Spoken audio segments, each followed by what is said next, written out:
Hello friends, आज की movie का नाम है फोकस। ये मूवी आपको ठग, चोरों और मार्केटिंग वाले जो लोग आपको लूटते हैं उनके बारे में बताती है। और अगर आप अपने आप को बचाना चाहते हैं तो ये मूवी जरूर देखिए। मूवी में निकी नाम का एक आदमी जिसका कैरेक्टर प्ले किया हुआ है विल स्मिथ ने, एक रेस्टोरेंट में है। तभी एक लड़की जिसका नाम जैस उसके पास आती है। वो लड़की किसी और आदमी से भागकर निक के पास आके बैठ जाती है और निकी को बोलती है कि क्या 5 मिनट के लिए तुम मेरे बॉयफ्रेंड बन जाओगे अगर तुम कोई सीरियल किलर नहीं हो तो। निकी बोलता है ये तो तुम्हारे ऊपर डिपेंड करता है। और यहाँ बातों बातों में जैस निकी को सेड्यूस करना चालू करती है और अपने रूम में लेके जाती है। दोनों लोग बेड के ऊपर थे, तभी एक आदमी गेट खोल के अंदर आता है। जैस उसे देख के बोलती है कि ये मेरा साइको हस्बैंड है, निकी तुम भाग जाओ। वो आदमी अपनी वाइफ को निकी के साथ देख के बहुत गुस्सा करता है और अपनी गन निकाल के निकी के ऊपर रखता है। निकी बोलता है तुम मुझे मार दो क्योंकि मुझे कैंसर है और मैं वैसे भी मरने वाला हूँ। मैं चाहता हूँ कि तुम मुझे मार दो जिससे मैं चैन से मर सकूं। तभी जैस को लगने लगता था कि शायद निकी को उसके प्लान के बारे में पहले से पता था, तभी वो मरने के लिए ऐसे तैयार है और अपने हस्बैंड को बोलती है कि इसे हमारा प्लान पता है। दोस्तों, यहाँ पे जैस और वो आदमी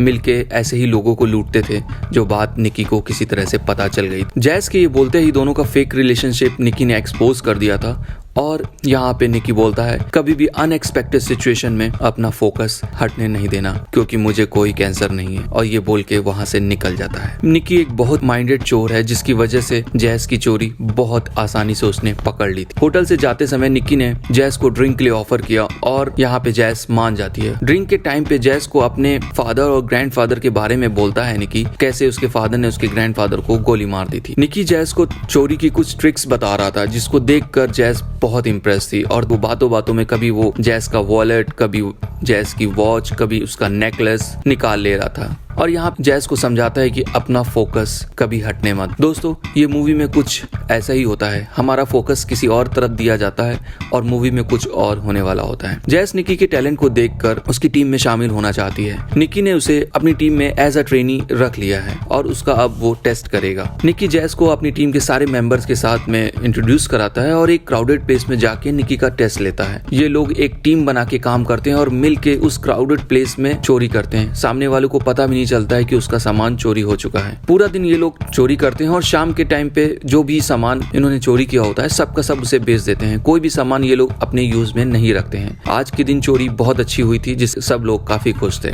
एक तरफ हमें ये भी निकी और जैस एक दूसरे के काफी करीब आ चुके हैं और जैस निकी को अपने फ्रेंड से ज्यादा कुछ समझने लगी है। दोस्तों, अब हमारा फोकस का टेस्ट होने वाला है अगले सीन में। होता कुछ यूं है कि निकी जैस के साथ एक रग्बी मैच देखने के लिए गया हुआ है। वहाँ पहुंच के वो दोनों मैच के बीच में ही आपस में बैट लगाने लगते हैं। जैसे कि एक हॉट पैंट पहने हुई एक लड़की वहां से निकलती है। जैस बोलती है इस लड़की को कम से कम 7 लोग पलट के देखेंगे। निकी बोलता है 4। तभी उसके पीछे एक आदमी बैठा रहता है। वो बोलता है कि नहीं 3। वो आदमी भी इनके साथ बैट लगाने लगा था। इन लोगों ने कुछ माइंड नहीं किया। देखते देखते 6 लोगों ने उस लड़की को पलट के देखा, जिसका मतलब था कि जैस जीत गई थी क्योंकि उसका आंसर देखने वालों की लिस्ट में सबसे करीब का था। अब वो आदमी निकी के पास में आके बैठ गया और नेक्स्ट बैट लगाने के लिए बोलता है जो कि रग्बी मैच के लेकर था। जैस ने यहाँ मना कर दिया क्योंकि उसे रग्बी के मैच के बारे में कुछ भी पता नहीं है।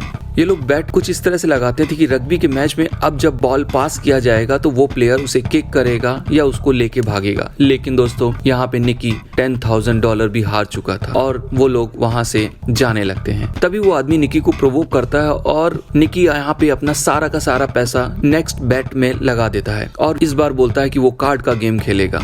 निकी यहाँ बोलता है कि दोनों लोग ताश की गड्डी में से एक एक पत्ते निकालेंगे, जिसका कार्ड बड़ा होगा वो जीत जाएगा। दोस्तों, होता फिर वैसे ही है। पहले वो आदमी एक कार्ड निकालता है, उसके बाद निकी निकालता है। निकी यहाँ पे अपना टीम का सारा पैसा और जैस का सारा पैसा हार चुका था। ये देख के जैस बहुत परेशान होती है और रोने लगती है और वहीं पे बैठ जाती है। इस बार फिर निकी और जैस वापस जाने लगते हैं और एक बार फिर से उस आदमी ने कमेंट किया, जिसे देख के निकी को बहुत गुस्सा आता है। वो वापस आता है और बोलता है कि जितनी भी बैट लगी थी वो उतने अमाउंट की बैट फिर से लगाना चाहता है। वो आदमी मान जाता है क्योंकि वो एक बहुत बड़ा गैम्बलर है और उसका नाम लियोन है। अब की बार निकी बोलता है कि मैच के किसी भी प्लेयर को तुम चूज करो, मैं बताऊंगा कि वो प्लेयर कौन है। लियोन ना बोलता है। फिर निकी बोलता है कि ठीक है, मैं प्लेयर नहीं बताऊंगा, मेरी तरफ से जैस वो प्लेयर ढूंढ के बताएगी। तभी एक दूरबीन आती है और लियोन मैच के सारे खिलाड़ियों को देखना चालू करता है और उसने जिस खिलाड़ी को चूज किया था उसकी जर्सी का नंबर एक पेपर में लिख लेता है। अब बारी जैस की थी। निकी जैस को बोलता है कि तुम्हें मेरे ऊपर भरोसा रखना पड़ेगा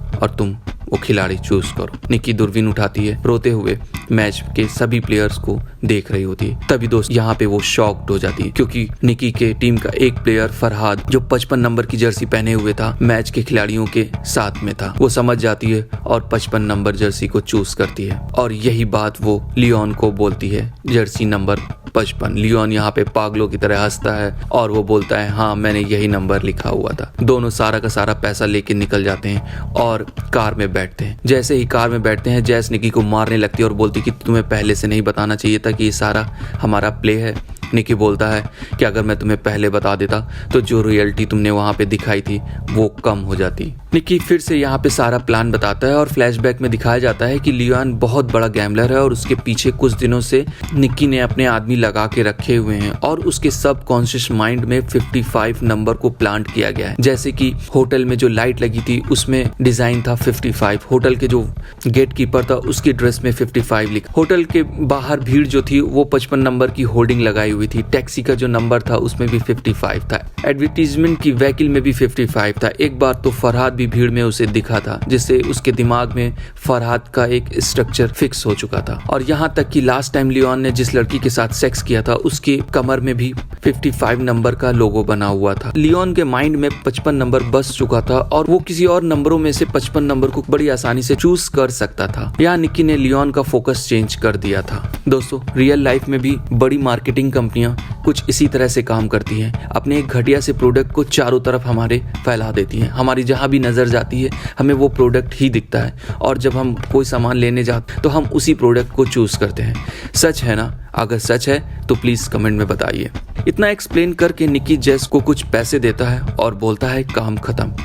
जैस यहाँ पे कुछ समझ नहीं पाती और रोना चालू कर देती है। निकी बोलता है ड्राइवर को कि गाड़ी एयरपोर्ट ले जाओ और निकी यहाँ पे उतर जाता है। जैस रोती रहती है और निकी वहां से चला जाता है। दोस्तों अभी तक की स्टोरी आपको अच्छी लगी हो तो प्लीज सब्सक्राइब जरूर कर दीजिएगा। मूवी 3 साल आगे बढ़ती है और हमें दिखाया जाता है कि निकी एक मोटर रेसिंग टीम के ऑनर रफेल गैरेज के टीम में काम करता है और वो वहाँ पे एक इंजीनियर है और गैरेज चाहता है कि वो अपने कॉम्पिटिटर मिस्टर इवॉन को चैंपियनशिप में हराना। निकी गैरेज का प्लान बोलता है कि आज की रात मैं पार्टी में आपको इंसल्ट करूंगा और फिर आप मुझे अपनी टीम से फायर कर देना। ये देखकर मैकविन मुझसे जरूर अप्रोच करेगा और नहीं भी करेगा तो मैं उसके पास जाऊंगा और तुम्हारा EXR का सॉफ्टवेयर उसको दे दूंगा। ये सॉफ्टवेयर एक फेक सॉफ्टवेयर रहेगा जो गलत रीडिंग देगा जिससे वो बड़ी आसानी से हार जाएगा। यह गैरेज का बॉडीगार्ड ओवेन निकी को पसंद नहीं करता है और बोलता है कि ये एक बकवास आदमी है, इसके भरोसे में मत रहो। गैरेज उसकी नहीं सुनता है और ये प्लान को एग्जीक्यूट करता है। शाम को प्री रेस की पार्टी चल रही थी। निकी ड्रिंकर की तरह दिखने के लिए बारटेंडर के पास जाता है और बोलता है कि जितनी बार भी मैं ड्रिंक मांगू तुम पानी के ऊपर एक ऑलिव डाल के दे देना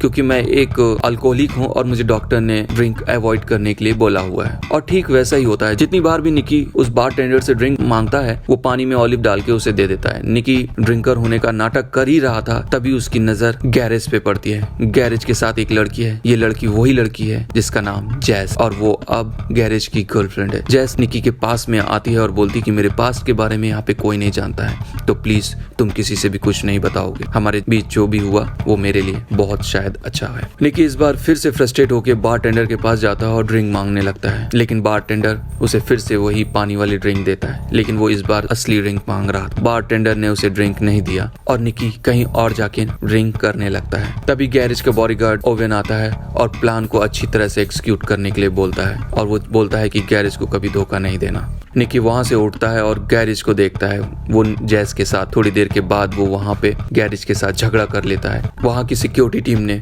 उसे बाहर निकाल दिया था। बाहर निकलने के बावजूद भी उसका प्लान सक्सेसफुल हो गया था क्योंकि मैकविन की नजर उसके ऊपर आ गई थी और उसने मॉर्निंग में उससे मिलने के लिए ऑफर भी दिया था। अगले दिन हम देखते हैं कि निकी मैकविन से मिलता है और सॉफ्टवेयर की यहाँ पे डील हो रही होती है। हमें आगे पता चलता है कि निकी ने अपने फ्रेंड फरहाद को भी बुलाया है जैस को पाने के लिए। फरहाद से मिलकर जैस बहुत खुश होती है और अपने पुराने दिन याद करने लगती है। यहाँ पे निक्की के साथ जैस का पैचअप होता है।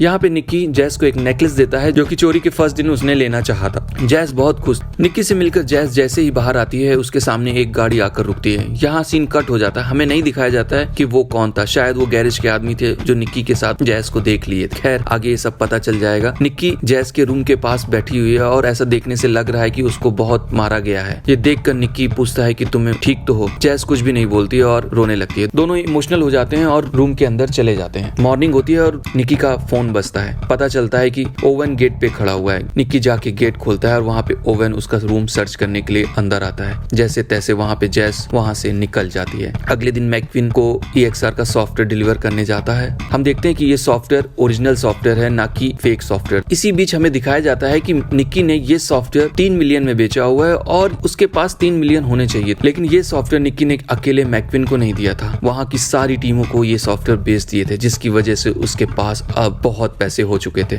लेकिन यहाँ पता नहीं मैकविन के बॉडीगार्ड को ये खबर कैसे लग गई थी। मैकविन का बॉडीगार्ड एक कार के अंदर बैठता है और जैस और निक्की की कार को डैश कर देता है और दोनों को पकड़ लेता है। और दोस्तों यहाँ पे वो मैकविन के पास में नहीं, गैरेज के पास में लेके जाता है। गैरेज का खास आदमी जो मैकविन के गार्ड का भी काम कर रहा है। इसी बात से गैरेज को सब पता लग गया था। यहाँ डमी सॉफ्टवेयर देना था, लेकिन निक्की ने ओरिजिनल सॉफ्टवेयर दिया था और गैरेज ये जानना चाहता था उसकी लॉगिन पासवर्ड कैसे आई। निक्की कुछ भी नहीं बता रहा था, लेकिन जब वो जैस को टॉर्चर करना चालू किया तो निक्की सब बताने के लिए रेडी हो जाता है। निक्की यहाँ पे फ्लैशबैक की सारी सीन बताता है कि जैसे ही उसने जैस को देखा गैरेज के साथ में, तो उसके माइंड में एक आइडिया आया उसे अपनी तरफ कर लिया जाए, जिसके लिए उसने निक्की के सबकॉन्शियस माइंड को खेला और उसको इमोशनली और प्यार से अपनी तरफ कर लिया। इसके लिए उसने फरहाद को भी बुलाया था। फरहाद भी इसी प्लान का हिस्सा था और उसको मिलकर एक नेकलेस दिया। उस नेकलेस में एक चिप लगी थी जिससे तुम जब भी अपने सॉफ्टवेयर में लॉगिन करते थे वो डिटेल मुझे मिल रही थी। और जैसे ही तुमने अपने सॉफ्टवेयर में लॉगिन किया उसी टाइम पे मैंने भी लॉगिन किया और सारी डिटेल डाउनलोड कर ली। लेकिन ये सब चीज के बारे में जैस को कुछ भी पता नहीं है, तो प्लीज उसको छोड़ दो। यहाँ पे सब लोग हंसने लगते हैं और यहाँ पे निक्की बोलता है कि इसमें हंसने की क्या बात है। तभी गैरेज ने जैस के मुंह में लगा हुआ टेप निकाला और यहाँ जैस ने बोलना चालू किया, मैं गैरेज की गर्लफ्रेंड नहीं हूँ, मैं केवल वहाँ पे गैरेज से फ्लर्ट कर रही थी और तुमको जेलस फील कराने के लिए उसके साथ में थी और मैं यहाँ पे उसकी घड़ी चुराने के लिए आई थी। अब निक्की और जैस सब सैड थे क्योंकि वो दोनों एक दूसरे से झूठ बोल रहे थे। तभी निक्की कुछ सच्चाई बोलने वाला ओविन ने निक्की के ऊपर गोली चला दी और निक्की के सीने से खून निकलने लगता है। उसकी सांसें रुक रही और जैस यहाँ पे बहुत रो रही। गैरेज यहाँ पे भाग जाता है और ओवेन को बोलता है कि ये तुमने किया है, तुम ही संभालो। और यहाँ पे मूवी का दूसरा राज खुलता है कि ओवेन ही निक्की का फादर है। उसका नाम बकी है और ये जो गोली लगी हुई है ये केवल ब्लड निकलेगा, इससे निक्की को कोई हार्म नहीं होगा। यहाँ पे वो केवल एक पैनिक क्रिएट करना चाहता था जिसकी वजह से गैरेज और उसका गार्ड दोनों चले गए थे। इनका प्लान एकदम सेफ था, लेकिन जैस के आने की वजह से इसमें सब गड़बड़ हो गई थी। यहाँ बकी एक लकर निक्की के चेस्ट में लगाता है और उसको खींचता है, जिसकी वजह से वो अब आसानी से सांस ले सकता था। सारा का सारा पैसा लेके वो लोग यहाँ से निकल जाते हैं। ये सब एक हॉस्पिटल के पास पहुंचते हैं और वहाँ ये पता चलता है कि ये सब प्लान उसी का प्लान था। बकी उसे जाने से पहले ये भी बताता है कि उसने निक्की को छोड़ने का रियल रीजन ये था कि वो चाहता था कि वो अपनी लाइफ खुद चूज करे कि उसे क्या बनना है, ना कि मेरे साथ चोर बनना। और यहाँ वो सारे पैसे लेके निकल जाता है। यहाँ पर जैस निक्की को बोलती है कि तुम परेशान नहीं हो, मैं सब कुछ ठीक कर दूंगी, और हॉस्पिटल में जाने लगती है। दोनों के पास पैसा नहीं था, लेकिन जैसे निक्की ने जैस की कलाई देखी, उसने गैरेज की घड़ी वहां से चुरा ली थी। निक्की स्माइल करता है और यहाँ पे मूवी एंड हो जाती है। दोस्तों, आपको मूवी कैसी लगी? आपका फोकस निक्की की तरफ था, गैरेज की तरफ था? कमेंट में जरूर बताइए। Till then bye bye.